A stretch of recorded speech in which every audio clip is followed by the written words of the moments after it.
माझी बॅग घेतली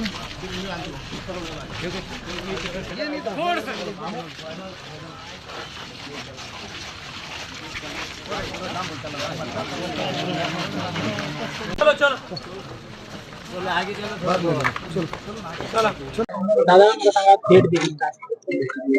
या बांधवांची 3 वर्षाची मुलगी आज चौथा दिवस गायब. त्यामुळं आता कळालं आम्हाला. कळता क्षणी आम्ही इथं आलो. कारण ते घरातले सगळे माणसं धाय मोकळून रडायला लागले. शेवटी लेकरू लय महत्वाचं असतं आणि ते गेल्यानं त्याला धीरच लागत नाही.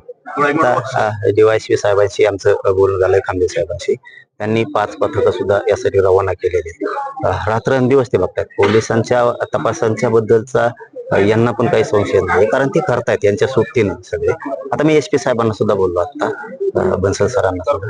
त्यांनी सांगितलं की आम्ही आणखीन याच्यामध्ये वेगळ्या अँगलनं तपास घ्यायचं काम सुरू करतोय. पुन्हा आम्ही स्पीड याच्यामध्ये घेऊन वेगळ्या अँगल, आता ते त्यांना माहिती असतात अँगल कसे काय करायचं, कसं करायचं. आणि मी आजी साहेबांना सुद्धा आणि कलेक्टर साहेबांना सुद्धा आता हे विषय लगेच बोलतो आता.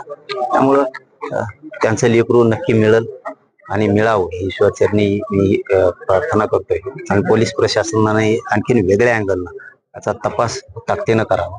कारण स्थानिक पोलीस बांधव सुद्धा त्यांच्या टीमच्या माध्यमातून रात्रंदिवस काम करतायत.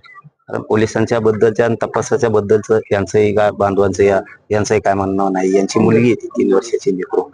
नक्की मिळेल, काळजी घ्या, नक्की मिळेल, काळजी करू नका. आई सोबत आम्ही सगळे.